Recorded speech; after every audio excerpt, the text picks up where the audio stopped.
సాంఘిక శక్తుల గురించి అదేవిధంగా ఈ బ్లేడ్ బ్యాచ్ నియంత్రణ గురించి ఒకసారి మాట్లాడాలనుకుంటే లాస్ట్ 5 ఇయర్స్లో నేను చాలా సందర్భాల్లో చెప్పాను అధ్యక్ష, పోలీసు వ్యవస్థని పోలీస్ నిఘా వ్యవస్థని కూడా కంప్లీట్గా నిర్వీర్యం చేసే పరిస్థితి వచ్చింది అధ్యక్ష. ఎందుకు ఈ మాట చెప్తున్నానంటే లాస్ట్ 5 ఇయర్స్లోని కూడా అప్పుడు ముఖ్యమంత్రి జగన్మోహన్ రెడ్డి రోడ్డు మీదకి వస్తే పరదాలు కట్టడానికో బారికేడ్లు వేయడానికో లేకపోతే హౌస్ అరెస్టులు చేయడానికో వీటి మీద పెట్టిన దృష్టి అసాంఘిక శక్తుల్ని పట్టుకుందామని కానీ నేరస్తులు పట్టుకుందామని కానీ వాటిని పట్టుకునేడానికి ఉన్న సిస్టమ్ని కనీసం వాళ్ళు తిరిగి పునరుద్ధరించుకోవాలనే తపన కూడా లేకుండా మొత్తాన్ని నిర్వీర్యం చేసిన పరిస్థితి వచ్చింది అధ్యక్ష. దాని పర్యవేక్షణలో భాగంగానే ఈ 5 సంవత్సరాల్లోని కూడా ఇంచుమించుగా మనం ఒకసారి కంపేర్ చేసుకుంటే బిఫోర్ 2014 మనకి టోటల్ కేసెస్ ఈ బ్లేడ్ బ్యాచ్కి సంబంధించి ఈస్ట్ గోదావరిలోనే ఒక ఈస్ట్ గోదావరిలో చూసుకుంటే 133 ఉంటే 2014-19 అదేవిధంగా కంపారిజన్ 2014-19కి ఒక 400 ఉన్నాయి అధ్యక్ష.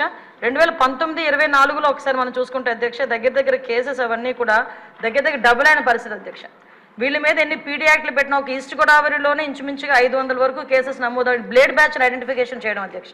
వీళ్ళే కాకుండా మనకి రాజమండ్రి అదేవిధంగా ఎన్టీఆర్ డిస్ట్రిక్ట్లోనే ఎక్కువ ఈ బ్లేడ్ బ్యాచ్ అనేది ఎక్కువగా ఐడెంటిఫికేషన్ అయి ఉంటుంది. వాళ్ళు ఇంచుమించుగా దగ్గర రెండు కలిపి ఈ మొన్న 2019-24లో దగ్గర 825 మందిని ఐడెంటిఫికేషన్ చేయడం జరిగింది అధ్యక్ష. ఐడెంటిఫై చేయడం ఒక ఎత్తు అయితే వీళ్ళు నియంత్రించే సిస్టమ్ అయితే పోలీస్ డిపార్ట్మెంట్లో లాస్ట్ 5 సంవత్సరాలు లేదు అధ్యక్ష.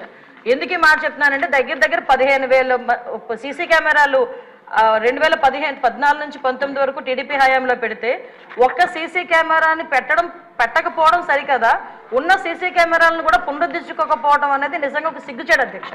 ఎందుకంటే అంటే మీలాంటి వాళ్ళు పెట్టేటప్పుడు సీసీ కెమెరాలు బాగా పనిచేస్తాయి సార్. అప్పుడు తీసేసి వీడియో తీశారు కదా సార్ మిమ్మల్ని చూపించడానికి, డైరెక్ట్ వీడియోలో చూపించుకున్నాడు. విషయం ఏంటంటే సీసీ కెమెరాలు తీసేయడం సీసీ కెమెరాలు పునరుద్ధరించుకోకపోవడం ఒక ఎత్తు అయితే కనీసం మనం ఒక క్రిమినల్ని పట్టుకున్న తర్వాత అతని క్రిమినల్ బ్యాక్గ్రౌండ్ మనం చెక్ చేయడానికి automated finger print identification system అని చెప్పి అది కూడా చంద్రబాబు నాయుడు గారి హయాంలో మనం పెట్టడం జరిగింది. దాన్ని కూడా డబ్బులు కట్టగా దాన్ని కూడా కంప్లీట్గా నిర్వీర్యం చేసిన పరిస్థితి అధ్యక్ష.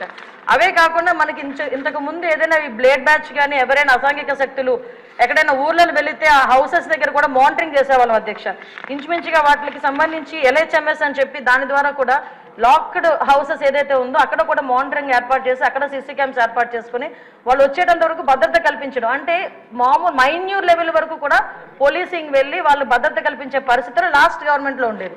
ఈ గవర్నమెంట్ ఎప్పుడైతే నిర్వీర్యం చేసిందో పోలీసు వ్యవస్థని మీరు అన్నట్టుగా మొత్తం అరాచక శక్తులు అసాంఘిక శక్తులు అరాచక శక్తులు అంటే ఇందాక మేడం గౌరవ ఎమ్మెల్యేగా చెప్పినట్టు ఎవరు బ్లేడ్ బ్యాచ్ అనో ఇంతకుముందు ఎక్కడి నుంచో వచ్చారు, పై దేశాల నుంచి వచ్చారు, పై రాష్ట్రాల నుంచి వచ్చారు, బీహార్ బ్యాచ్ అక్కడ బ్యాచ్ ఇక్కడ బ్యాచ్ అనుకునే వాళ్ళు.